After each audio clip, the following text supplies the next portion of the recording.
Professor Syed Wasim Akhtar Sahab, founder and Chancellor Integral University, His Excellency Mr.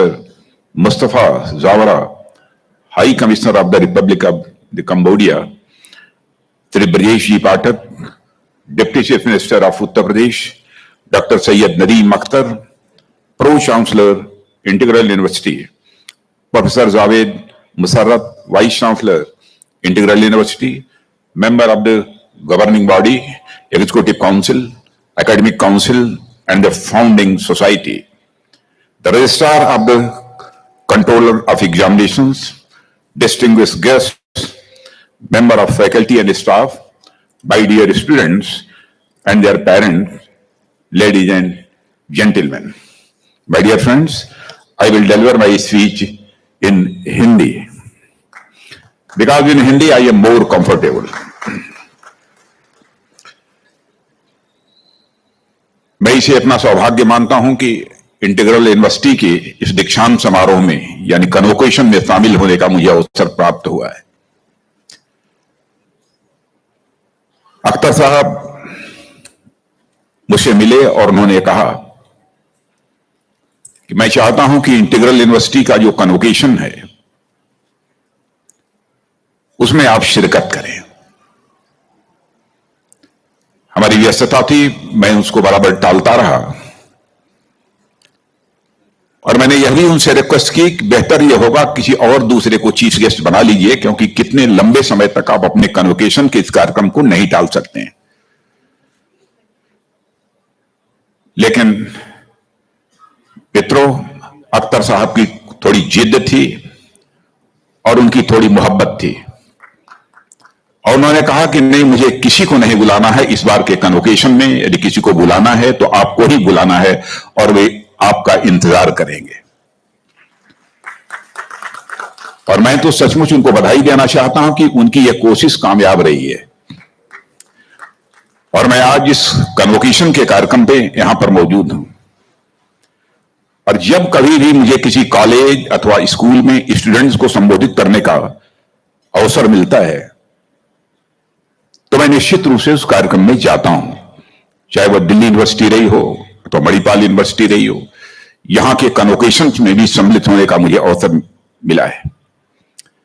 इसकी दो वजह है। पहली वजह यह है कि मैं राजनीति से आने के पहले जिसमें मेरा इंट्रोडक्शन दिया जा रहा था, आपको जानकारी हुई, मैं भी एक टीचर था।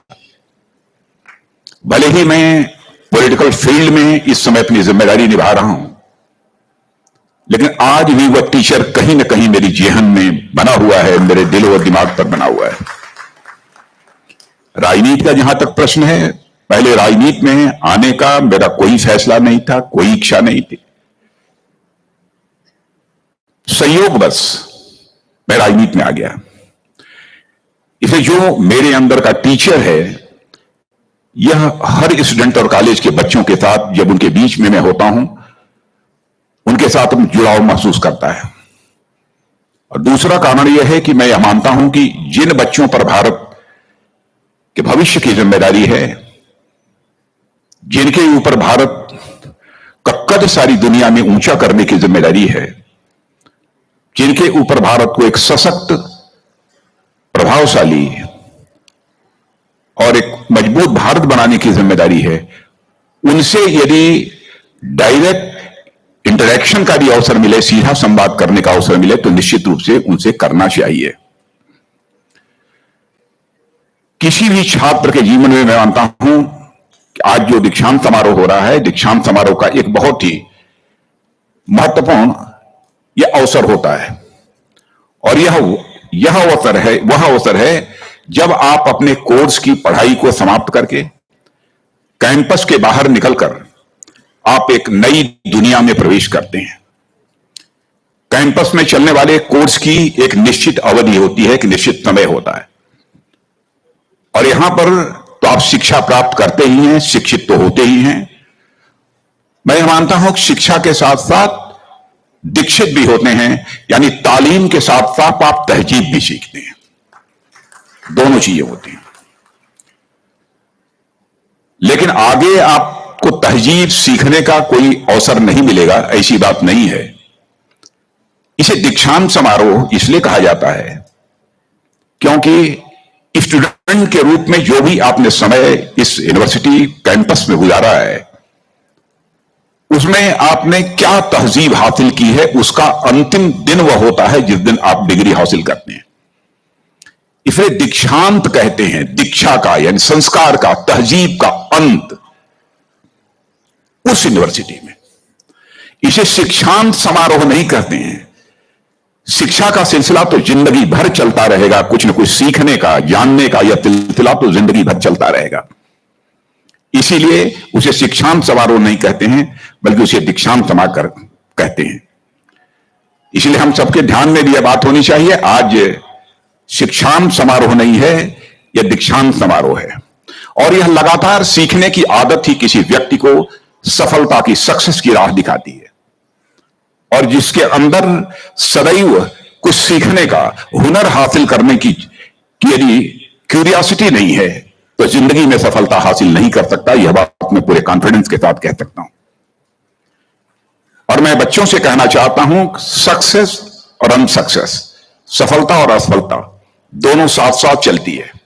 अंतर इस बात का होता है कि आप अपनी असफलताओं से क्या सीख लेते हैं और उस असफलता के चैलेंज को मीट आउट करने के लिए आप क्या रोड मैप बनाते हैं।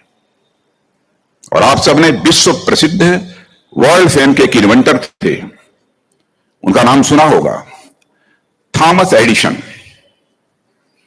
वही जिसने लाइट बल्ब की जो खोज की थी। जब मिस्टर एडिसन ये बल्ब बना रहे थे तो उसमें लगने वाले जो फिलामेंट थे वो किस मेटल के होने चाहिए, इस पर उनकी खोज चल रही थी। और मिस्टर एडिसन को लगभग ऐसे 2000 ऐसे मेटल्स थे जिन पर उन्होंने ट्रायल किया, लेकिन जो उन्हें सक्सेस मिलनी चाहिए थी वो सक्सेस नहीं मिली। लेकिन इस लंबी नाकामी से मिस्टर एडिसन वो निराश नहीं हुए। उन्होंने यह नहीं माना कि हमारी सारी मेहनत बेकार चली गई और यहीं पर हमें इस काम को छोड़ देना चाहिए। लेकिन मैं कहना चाहता हूं, मिस्टर एडिसन जानते हैं कि हमें सक्सेस कब मिलने वाली है। और उन्होंने कहा, क्या कहा, मैं उसकी जानकारी आपको देना चाहता हूं। उन्होंने कहा कि भाई ऐसा नहीं है, हमने काफी लंबी यात्रा तय की है और काफी कुछ हमने सीखा है।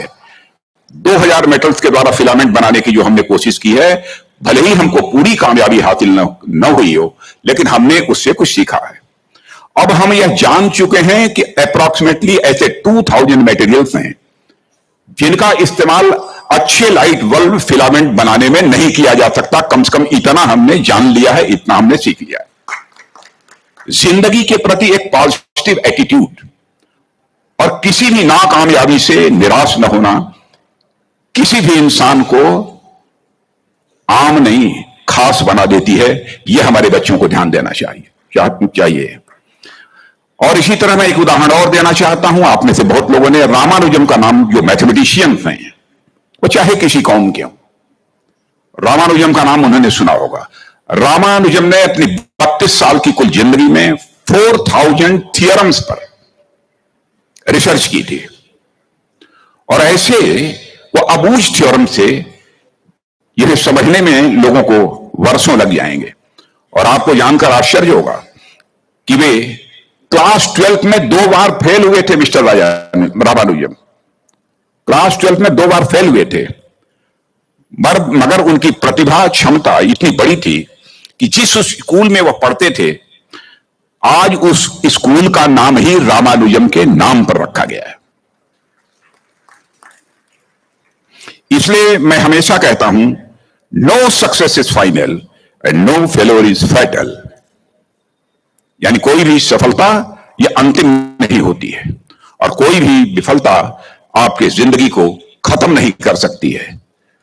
और मैं मानता हूं कि असफलता लोगों को डराती है, मगर यह एक हद तक ही यह डर अच्छा है। असफलता का डर आपको बेहतर तैयारी करने के लिए इंस्पायर करता है कि आगे हमको और तैयारी करनी है, इसके लिए आपको प्रेरणा देता है, इंस्पायर करता है। मगर पूरी कोशिश के बाद यदि नाकामयाबी हाथ लगे तो उसे स्वीकार करते हुए मैं एक कवि सोहनलाल द्विवेदी, जिन्होंने हिंदी पढ़ा होगा, उनकी कविता को जानते होंगे, उसकी यहां चर्चा करना चाहता हूं। उन्होंने कहा था कि असफलता एक चुनौती है, स्वीकार करो। असफलता एक चुनौती है, स्वीकार करो। क्या कमी रह गई, देखो और सुधार करो। जब तक न सफल हो नींद चैन को त्यागो तुम, संघर्ष का मैदान छोड़ मत भागो तुम। कुछ किए बिना ही जय जयकार नहीं होती, कोशिश करने वालों की कभी हार नहीं होती। और मित्रों, आज के बाद जब आप कैंपस से बाहर निकलेंगे तो आपके टीचर्स, मैं कहना चाहूंगा भले ही यही रह जाएं, जो सारे टीचर्स यहां पर बैठे हैं, लेकिन सबकी सारे आपके टीचर्स की ब्लेसिंग, दुआ, आशीर्वाद सदैव जिंदगी में आपके साथ होगा, चाहे आप जिंदगी के किसी भी मुकाम पर क्यों न पहुंच जाएं।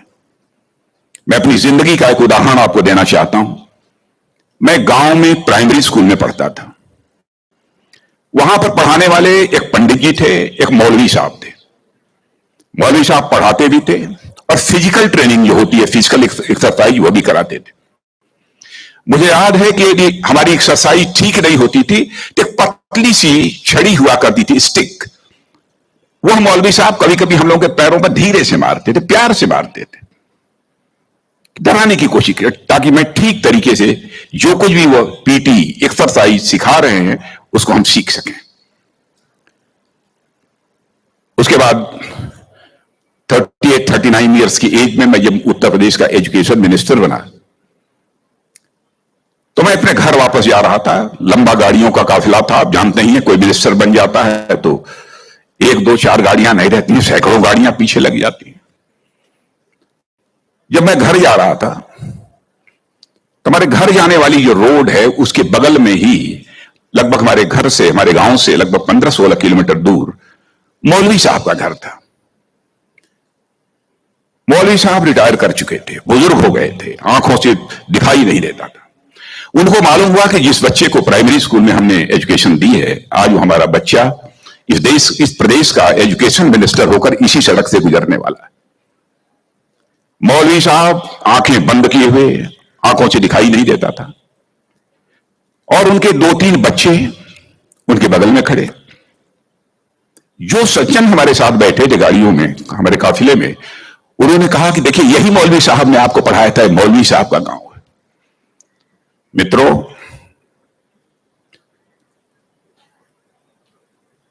मैं अपने जज्बे को रोक नहीं सका। मैंने गाड़ी बैक कराई और मौलवी साहब आंखें बंद किए हुए, दोनों हाथों में हार लिए हुए खड़े थे। मौलवी साहब के पास गया और मौलवी साहब का मैंने चरण स्पर्श किया, उनका पैर छुआ, और मौलवी साहब की आंखों से तब तक आंसू चलते रहे जब तक कि मेरी गाड़ी वहां से नहीं गुजर गई। कल्पना करिए, वर्षों गुजर चुके थे, प्राइमरी स्कूल छोड़े हुए, उसके बाद मौलवी साहब से कभी भेंट नहीं हुई थी। लेकिन वह क्षण मैं अपनी जिंदगी में कभी नहीं भूल सकता। मैं चीफ मिनिस्टर भी थे तो आए थे एक बार मिलने के लिए। लगभग 3-4 हजार की भीड़ हमारे चीफ मिनिस्टर रेजिडेंस पर थी। किसी ने बतलाया कि वो सज्जन आए हैं, वो कह रहे हैं कि मैं तुम्हारे सीएम को मैंने पढ़ाया है। मैंने कहा है, कहा वो खड़े हैं। तो मैंने देखा कि मौलवी साहब, उनके बच्चे उनको पकड़ कर लाए। मौलवी साहब को मैंने बुलाया, बगल में चेयर पर बैठाया और उनका मैंने चरण स्पर्श किया। बच्चों, आपसे कहना चाहता हूं, बहुत लोग आजकल सो कॉल्ड प्रोग्रेसिव्स की मैं बात करना चाहता हूं। वह कहते हैं कि हमारे इस टीचर का वैल्यूज के प्रति जो कमिटमेंट होना चाहिए वह क्या है। डोंट वरी, यह आपका काम नहीं है कि आपका टीचर किस हद तक वैल्यूज के प्रति कमिटेड है, नहीं कमिटेड है, क्या करता है, क्या नहीं करता है। एक काम उसने जिंदगी में किया है कि आपको उसने तालीम दी है, आपको उसने तालीम दी है, इसे मत भूलना। और आज तक आपकी दुनिया यह कैंपस थी जहां आपने बहुत कुछ सीखा। अब पूरी दुनिया ही आपका कैंपस होगी, जहां आपके अनुभव, आपके टीचर्स होंगे और खुद को साबित करना ही आपकी सबसे बड़ी यह परीक्षा होगी। अब आप सभी इस कैंपस की दुनिया से निकलकर, मेरे मित्रों, रियल लाइफ चैलेंजेस का सामना करने के लिए तैयार हैं, मैं यह मानता हूं। और इस काम में आपको सबसे अधिक आवश्यकता अपनी एनर्जी और इंथुजियाज्म, ऊर्जा और उत्साह को बनाए रखने की होगी। इसके लिए कोई ना कोई आपको एक सोर्स ऑफ इंस्पिरेशन, एक प्रेरणा का स्रोत चाहिए। मैं आपको याद दिलाना चाहता हूं, आपने जरूर सुना होगा फ्रेडरिक ग्रांट बैंटिंग का नाम, और साथ ही साथ चार्ल्स बेस्ट का नाम भी यदि हमारे स्टूडेंट ने कुछ पढ़ा होगा, जरूर सुना होगा। इन्होंने 1923 में इन्हें नोबेल प्राइज से सम्मानित किया गया था।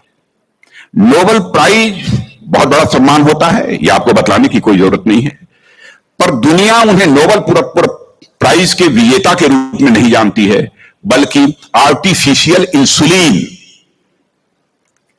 मेरे डॉक्टर्स यहां पर बैठे होंगे, आर्टिफिशियल इंसुलिन की रिसर्च करने के कारण वो एक साइंटिस्ट के रूप में याद किए जाते हैं। और आज पूरे विश्व में करोड़ों लोग डायबिटीज से ग्रसित हैं, और अगर वह एक सामान्य जीवन जी पा रहे हैं तो उसमें इंसुलिन का एक मेजर रोल है। कहने का अर्थ यह है कि जब आप अपने नॉलेज का उपयोग ह्यूमन वेलफेयर के लिए करते हैं, तब आपका ज्ञान इनवैल्यूएबल, बेशकीमती हो जाता है, जिसकी कोई कीमत रुपए पैसे से मेरे दोस्तों नहीं लगाई जा सकती है। और मैं यह भी कहना चाहता हूं, आपके जीवन में जो भी लक्ष्य हो, आप कहीं भी रहें, कोशिश करिएगा कि चाहे वो बड़ा हो या छोटा हो, किसी न किसी माध्यम और तरीके से दुनिया को बेहतर बनाने के लिए आप क्या कंट्रीब्यूट कर सकते हैं, क्या योगदान कर सकते हैं, वह योगदान करने की आप कोशिश करिएगा। मेरे नौजवानों, आप में से काफी बच्चों ने टीवी पर आने वाली शार्क टैंक सीरीज देखी होगी। मैं बच्चों से जानना चाहता हूं कि यह शार्क टैंक सीरीज कितने बच्चों ने देखी है, जरा हाथ उठा सकते हैं? वंडरफुल। इसमें मैनेजमेंट के स्टूडेंट्स या नौजवान जो हमारे इंटरप्रेन्योर्स हैं, एक आइडिया इन्वेस्टर्स के सामने रखते हैं, यही है ना? और आपने ध्यान दिया होगा कि ज्यादातर आइडिया जिन्हें पसंद किया जाता है, उनमें से सबसे ज्यादा किसी न किसी प्रॉब्लम का सलूशन दे रहे होते हैं।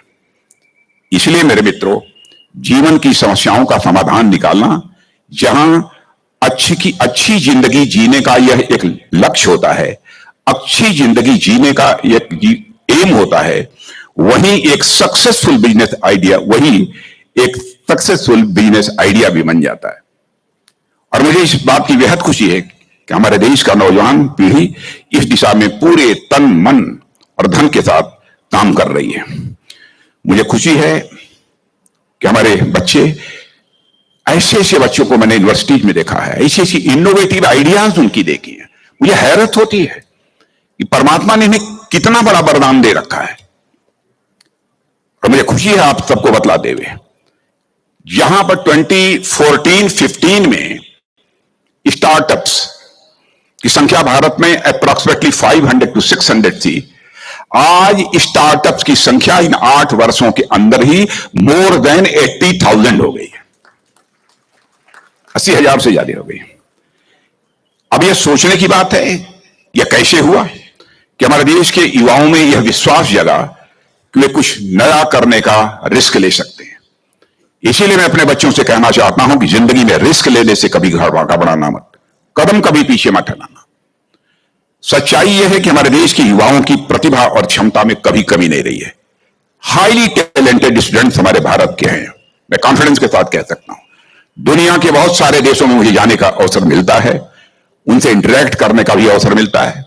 चाहे दुनिया की पावरफुल कंट्री जो सुपर पावर मानी जाती हैं, वहां के बच्चों के साथ भी हमको इंटरेक्ट करने का अवसर मिला है। लेकिन मैं कह सकता हूं, जो टैलेंट आपके पास है और जो क्षमता, जो एफिशिएंसी आपके पास है, दुनिया में ढूंढे हुए नहीं मिलेगी, मैं दावे के साथ कह सकता हूं। और कभी कमी केवल इस बात की थी कि हमारे नौजवानों को जैसा इकोसिस्टम मिलना चाहिए वैसा इकोसिस्टम अपनी टैलेंट को निखारने का नहीं मिलता था, जिससे उनकी पूरी टैलेंट को पूरा और सहयोग और समर्थन मिल सके, ऐसे एक इकोसिस्टम की आवश्यकता थी।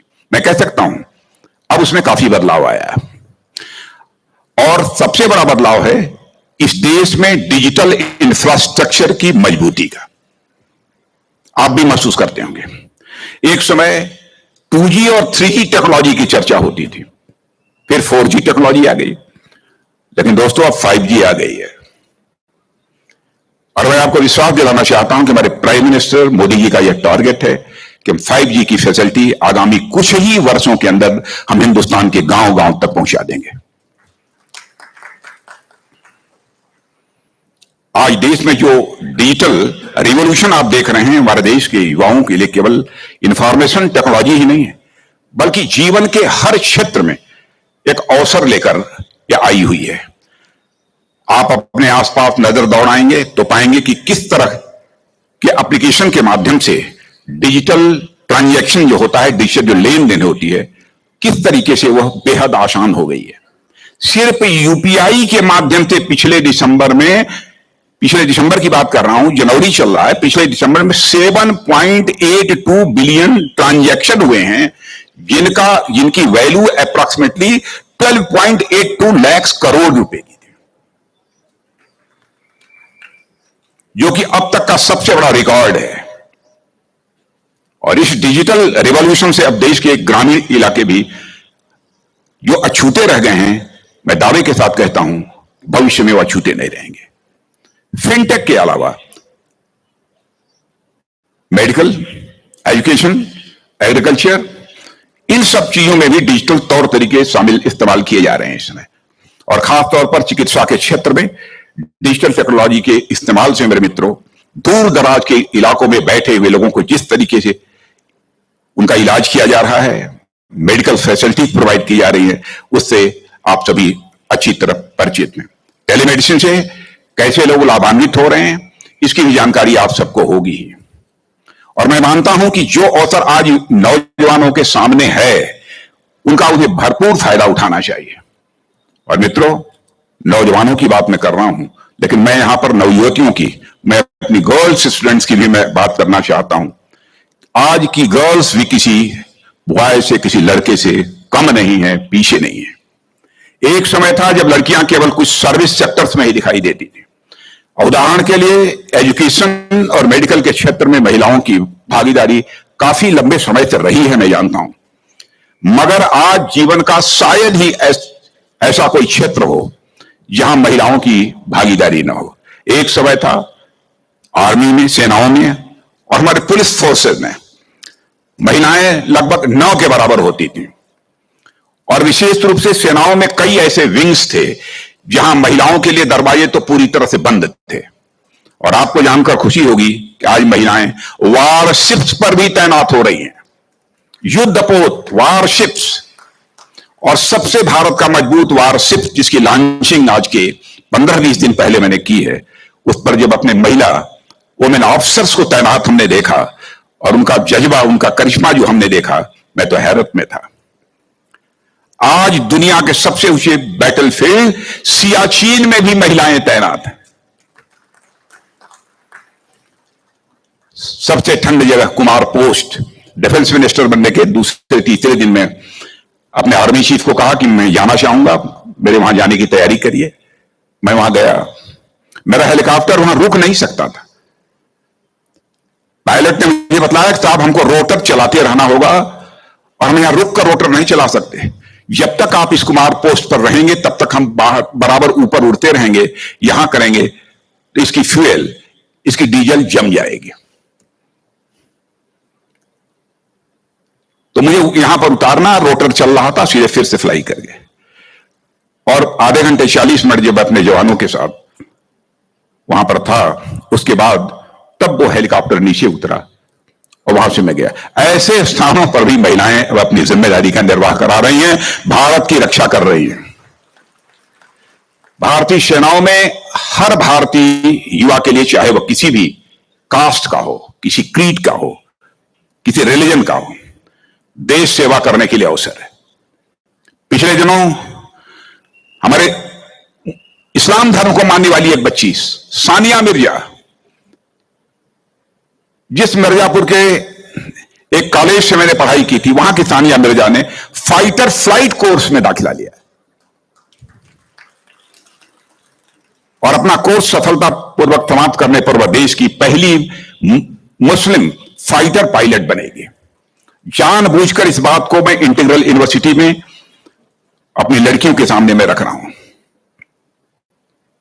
और मेरे दोस्तों, मजहब के आधार पर विभाजन के बाद भले ही भारत और पाकिस्तान बने हों, मगर भारत ने अपनी सनातन संस्कृति को कायम रखते हुए सर्वधर्म समभाव, सभी धर्म के लोग बराबर हैं, वसुधैव कुटुंबकम, the whole world is a family.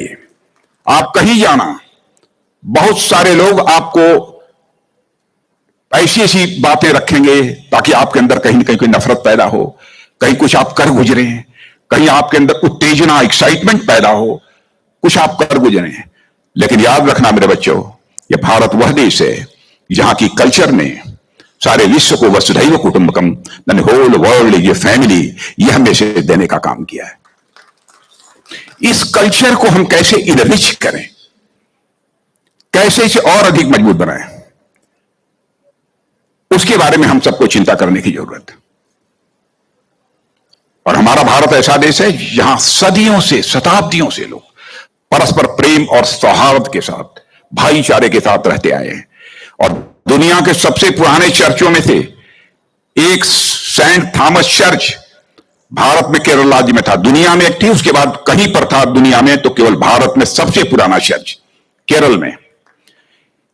Iran से जब पारसियों को खदेड़ा गया तो उन्होंने आकर शरण यदि कहीं पर ली, और आज इज्जत की जिंदगी यदि कहीं पर वहां पर पारसी यदि जी रहे हैं तो भारत में जी रहे हैं। और तो और, यदि मेरी गलती हो, मैं प्रोफेसर अख्तर साहब से भी कहूंगा, मुझे सुधारिएगा। मैं कह सकता हूं इस्लाम के जितना मैं जानता हूं, इस्लाम के अप्रोक्सीमेटली 72 फिरके होते हैं। 72 फिरके होते हैं, कुछ ज्यादा होते हैं, कितने होते हैं? 72। ओके, आई एम राइट, 72 फिरके होते हैं। और मैं दावे के साथ कह सकता हूं कि इस्लाम के जो 72 फिरके होते हैं दुनिया के किसी देश में पाए जाते हैं तो केवल और केवल भारत में पाए जाते हैं, इस्लामिक कंट्रीज में भी नहीं पाए जाते। और मैं अपने बच्चों को कहूंगा इस पर रिसर्च करो, आप मुझे बताओ, और यदि आप मुझे पॉइंट आउट करेंगे कि नहीं, your version was wrong, then I will accept it and I will apologise for that. ये है भारत। इस देश में कास्ट, क्रीड, रिलीजन के आधार पर हम देश को जो हाइट देना चाहते हैं, हम हाइट कभी नहीं दे सकते हैं, चाहे कोई कुछ भी कहे। मैं आपसे बच्चों को यही अनुरोध करना चाहता हूं। मेरे दोस्तों, भारतीय ज्ञान विज्ञान, साइंस, टेक्नोलॉजी अंग्रेजों से में आने के पहले से ही बहुत ज्यादा प्रोग्रेस पती है। बहुत लंबी बात हो जाएगी, नहीं, मैं दावे के साथ कह सकता हूं भारत में जो चीजें थी दुनिया ने बाद में हमसे सीखा है। क्वाड्रेटिक इक्वेशन की मैं बात करना चाहता हूं।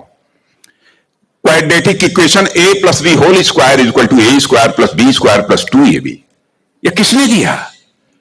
यह भारत ने दिया है। हजारों वर्ष पहले यह भारत ने दिया है। यदि हमसे कोई मांगेगा कि कहां दिया, किसने दिया, वह भी मैं देने को तैयार हूं। पाइथागोरस थ्योरम है, भारत की देन है, बोधायन की देन है। और मैं सारे इंटेलेक्चुअल से इस इंटीग्रल यूनिवर्सिटी में अपील करना चाहता हूं, मेरा यदि कोई वर्जन गलत हो तो निश्चित रूप से मुझे पॉइंट आउट करें, मैं उसे सुधारने की मैं कोशिश करूंगा। जो भी बातें मैं बोल रहा हूं पूरे कॉन्फिडेंस के साथ बोल लिया। और मेरे मित्रों, भारत सदियों तक हर क्षेत्र में पाथ ब्रेकर और लीडर रहा है। और मैं चाइना के पेकिंग यूनिवर्सिटी में काम करने वाले एक वाइस चांसलर हुआ करते थे, मिस्टर हु सी। बाद में यूनाइटेड नेशंस को भी, जिसमें चाइनीज रिवॉल्यूशन चल रहा था, उसके लगभग वही दौर रहा होगा, मेरे एग्जैक्टली वो ईयर याद नहीं है, लगभग वही दौर था। और उन्होंने चाइना को यूनाइटेड नेशन में भी रिप्रेजेंट किया था। उन्होंने किया है, उन्होंने लिखा है कि India has culturally controlled and dominated China for more than 2000 years without sending a single soldier.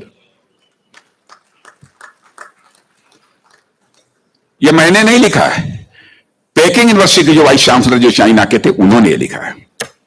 और एक मिस्टर लिन यूटांग है चाइना के, उन्होंने लिखा India was China teacher in trigonometry, quadratic equations, grammar and phonetics.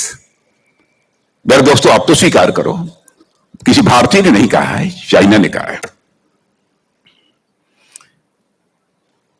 अभी सोचने वाली बात यह कि जिस कल्चर में जो इतना बड़ा था, इतना महान था, सब हिंदू, मुस्लिम, पारसी, सिख, ईसाई सब साथ चलते आए, क्यों हम अपने उस एसेंस को भूलते जा रहे हैं?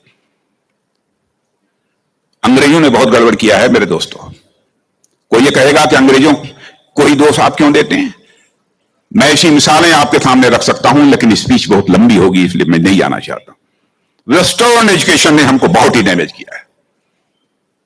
वेस्टर्न एजुकेशन ने तो यह भी पैदा कर दिया, वकील हो तो तुम ज्यादा इज्जतदार हो, जमीन पर काम करने वाले यदि तुम हो, मिट्टी का काम करने वाले हो, तो तुमको वह इज्जत हासिल नहीं हो सकती जो कि ग्रेजुएट, पोस्ट ग्रेजुएट, तो इंजीनियर, डॉक्टर है उसको हासिल होगी। आज भी टेबल पर बैठे अफसर, डॉक्टर, इंजीनियर को बहुत श्रेष्ठ माना जाता है, जबकि खेत में काम करने वाले श्रमिक, चाहे कोई शिल्पकार हो, चाहे हमारा सफाई कर्मी हो, उनको कुछ कमतर करके आंका जाता है। भारत में ऐसा नहीं था पहले। असमानता, अनइक्वलिटी के साथ कोई समाज डेवलपमेंट नहीं कर सकता है मेरे मित्रों। इसलिए इस प्रकार की इनइक्वलिटी की भावना लाना, आज के इक्वलिटी की भावना को लाना आज यह समाज की एक सबसे बड़ी जरूरत है। और आप जिस क्षेत्र में सेवा में जा रहे हैं उसमें बिना किसी भेदभाव के देश के सभी नागरिकों को समान समझते हुए उन्हें अपनी सेवाएं दें, यह मैं आपसे अपील करना चाहता हूं। यह हमारी आप सबसे अपेक्षा है। और मेरे मित्रों, एक और महत्वपूर्ण बात पर मैं आप लोगों का ध्यान आकर्षित करना चाहूंगा कि अंग्रेजों ने अपनी शिक्षा और संस्कारों से भारतीय समाज को उन जीवन मूल्यों यानी लाइफ वैल्यूज की ओर आकर्षित किया जो इंडियन वैल्यूज के साथ मेल नहीं खाती थी। इनमें से सबसे ज्यादा प्रभाव इंडिविजुअलिज्म, व्यक्तिवाद, और कंज्यूमरिज्म, उपभोक्तावाद के रूप में हमको आज यह देखने को मिलता है। मित्रों, वेस्टर्न कल्चर ने कंज्यूमरिज्म और इंडिविजुअलिज्म को यह प्रमोट किया है। कंज्यूमरिज्म क्या कहता है? Use and throw. भाई ठीक है, इसको हमने कंज्यूम कर लिया, इसको यूज कर लिया, नाउ थ्रो इट, फेंक दो। और मैं समझता हूं कि यह लत, यह आदत हमारे भारतीय समाज में भी लोगों को लग गई है, यूज एंड थ्रो। अब उपयोग के बाद वस्तुएं लोगों को बुरी लगने लगी हैं। कई बार घर के बड़े बूढ़े भी लोगों को यदि उन वस्तुओं को संभाल कर रखने लगते हैं तो बच्चों को लगता है कि बड़े लोग क्या कर रहे हैं बूढ़े लोग। एक बोलचाल की भाषा में, शायद ये लखनऊ में भी चलता होगा, अपने माँ बाप के बारे में भी लोग सोचते हैं चिंता मत करो, सठिया गए हैं।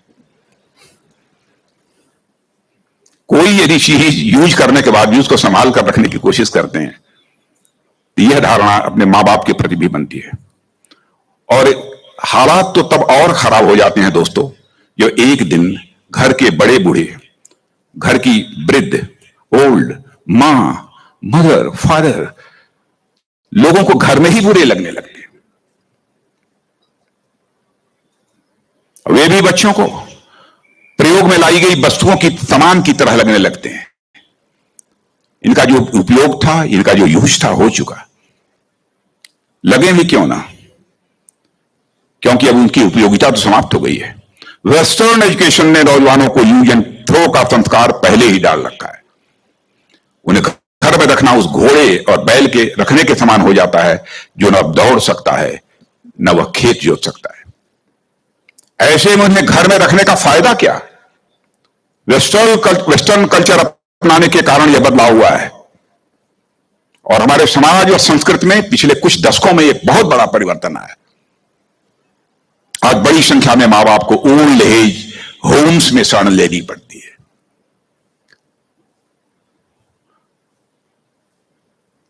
बच्चों, मैं जानता हूं कि सो काल प्रोग्रेसिव ऐसे कुछ लोगों को बात मेरी कुछ अटपटी लग सकती है,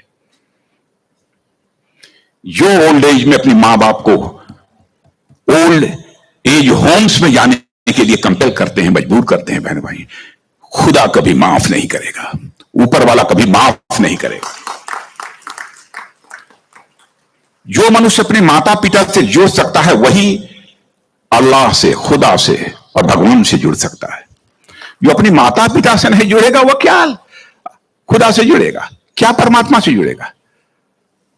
अगर मैं कहूं कि परमात्मा को, भगवान को पाने का रास्ता माता पिता से प्रारंभ होता है, तो यह कहना भी गलत नहीं होगा। और मेरे बच्चों, एक बात और बताना चाहता हूं, यह काम माता पिता की जिंदगी पूजा करेंगे वही कर सकता है जिसका मन बड़ा होगा। छोटे मन के लोग इस काम को नहीं कर सकते। अटल जी कहा करते थे, छोटे मन से कोई बड़ा नहीं हो सकता, टूटे मन से कोई खड़ा नहीं हो सकता। यहां पर मैथमेटिक्स की जरूर पढ़ी होगी, हाई स्कूल तक तो बच्चों ने पढ़ी ही होगी। जैसे मैं ये कह रहा हूं कि जिसका मन बड़ा होता है वही इस काम को कर सकता है। जिसका मन जितना ही ज्यादा बड़ा होगा उसको सुख की, हैप्पीनेस की, आनंद की अनुभूति उतनी ही अधिक होगी। मैं दावे के साथ कह सकता हूं, छोटे मन वाले के चेहरा एकदम बिल्कुल उड़ा उड़ा रहेगा, हर समय फितरत में रहेगा।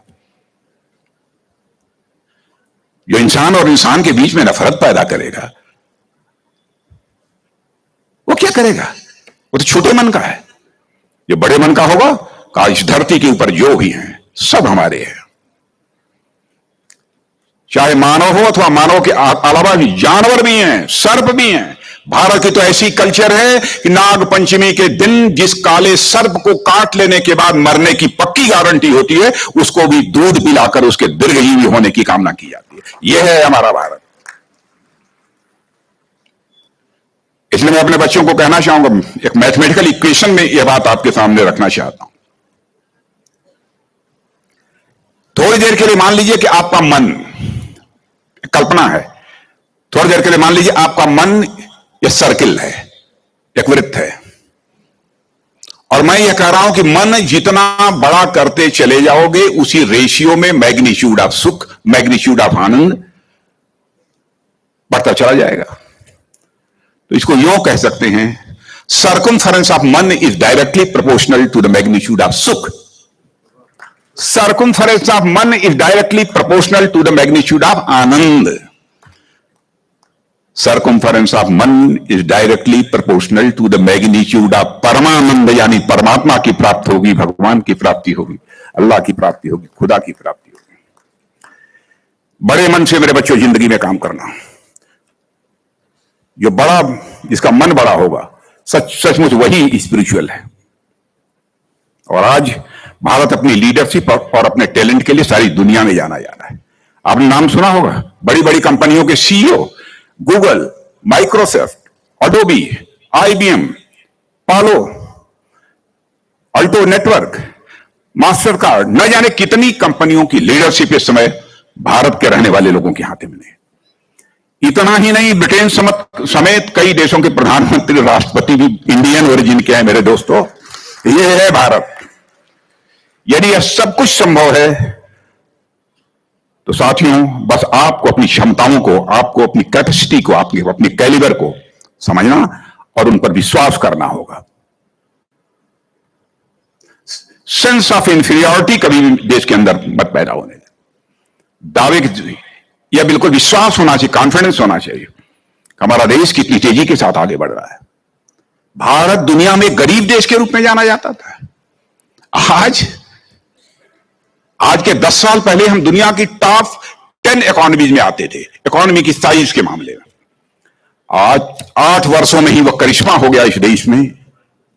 और मैं कह सकता हूं कि इसकी क्रेडिट यदि मैं देना चाहता हूं तो अपने प्राइम मिनिस्टर श्री नरेंद्र मोदी जी की विजनरी लीडरशिप को देना चाहता हूं। भारत आज जो 14-15 में 9th 10th पर था इकोनॉमी की साइज के मामले में पूरे वर्ल्ड में, आज दुनिया की टॉप 5 इकोनॉमी में आकर हमारा भारत खड़ा हो गया है।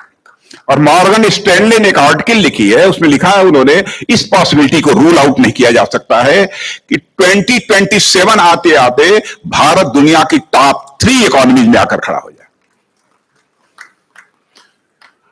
और मेरा तो विश्वास है, पक्का हो गया है कि मेरे बहनों भाइयों,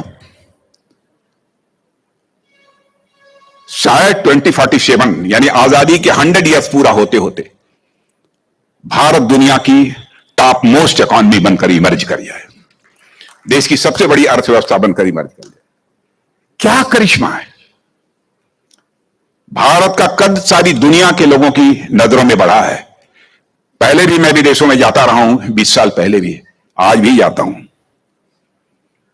पहले भारत की बातों को इंटरनेशनल फोरम पर जिस गंभीरता पूर्वक से लिया जाना चाहिए, नहीं लिया जाता था।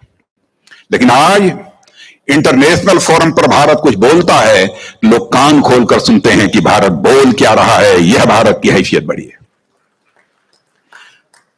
रशिया यूक्रेन में वार होती है, भारत के रहने वाले बच्चे चाहे हिंदू हो मुसलमान हो, सभी कहते हैं, हे मिस्टर प्राइम मिनिस्टर मोदी, हमको यूक्रेन से बाहर निकालो, यूक्रेन से बाहर निकालो। दुनिया के सारे देशों के बच्चे जो यूक्रेन में पढ़ रहे थे, बम्बार्डिंग हो रही थी, मारे जा रहे थे लोग, कोई नहीं कर पाया।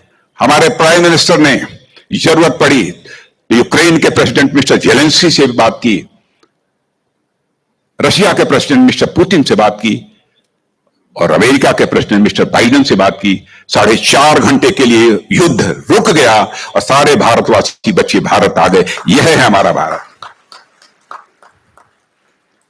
World organisation, health organisation, COVID में जिस तरीके का रोल भारत ने प्ले किया है, मेरे बच्चों, उसकी बेहद सराहना हो रही है। भारत हमारा तेजी से आगे बढ़ रहा है, इसलिए मैं आप सबसे भी कहूंगा कि आप भी एक विश्वास के साथ आगे बढ़िए। यह देश आपके टैलेंट की, आपकी योग्यता, प्रतिभा, क्षमता का स्वागत करने के लिए दोनों बाहें फैलाए हुए खड़ा है। आपको जिंदगी में बहुत कुछ देखना है, अनुभव करना है और सीखना है। और आज आपने डिग्री हासिल की है, लेकिन ऐसी डिग्री तो देश देगा आपको, और भी डिग्री देगा। आज तो इस इंस्टीट्यूशन ने दिया है और मैं इंटीग्रल यूनिवर्सिटी की मैं सराहना करना चाहता हूं। इंटीग्रल यूनिवर्सिटी ने जितनी जल्दी इस मुकाम को हासिल किया है, इंटीग्रल यूनिवर्सिटी की जितनी भी सराहना की जाए वह कम है। और इसमें इंटेंशन इंटीग्रल यूनिवर्सिटी को एस्टेब्लिश करने वाले लोगों का, इसका नाम इंटीग्रल रखा, only to integrate not disintegrate. यह फीलिंग है, बहुत बड़ी बात है। अख्तर साहब, आपको और आपकी पूरी टीम को, पूरे मैनेजमेंट को, सारे टीचर्स को मैं एक बार शीश झुकाकर उनका मैं अभिनंदन करता हूं, सभी का। और इसकी एक पवित्रता, इसकी सैंक्टिटी आप बनाए रखिएगा। और मैं बच्चों से कहना चाहता हूं जो आज डिग्री हासिल कर रहे हैं, आपके बहुत ब्राइट फ्यूचर की, आपके उज्जवल भविष्य की मैं कामना करता हूं। और फिर से अंत में यह बात कहना चाहूंगा और दिल से मैं कहना चाहता हूं कि आपके माता पिता का भी मैं शीश झुकाकर मैं प्रणाम करना चाहता हूं, जिन्होंने आपको इस लायक बनाया है। इसको मत भूलना। आप यहां से जाना, पहला रेस्पेक्ट अपने टीचर्स को यहां पे करने के बाद घर पर भी जाना तो अपने फादर मदर के सामने रेस्पेक्ट पे करना, पैर छूना हो, गले लगाना हो, जो करना हो। अब जैसे इस डायस के ऊपर अब मिसेज अख्तर साहब आई, हमारे यहां महिलाओं की जो इज्जत होती है, जो सम्मान होता है, मेरा दिल ये खुद कहने लगा कि हमारे अख्तर साहब डायस पर हो और मेम साहब नीचे हो। यह मुझे मंजूर नहीं था। मैंने कहा आइए, आप भी पधारिए, मेरे बगल में बैठिए।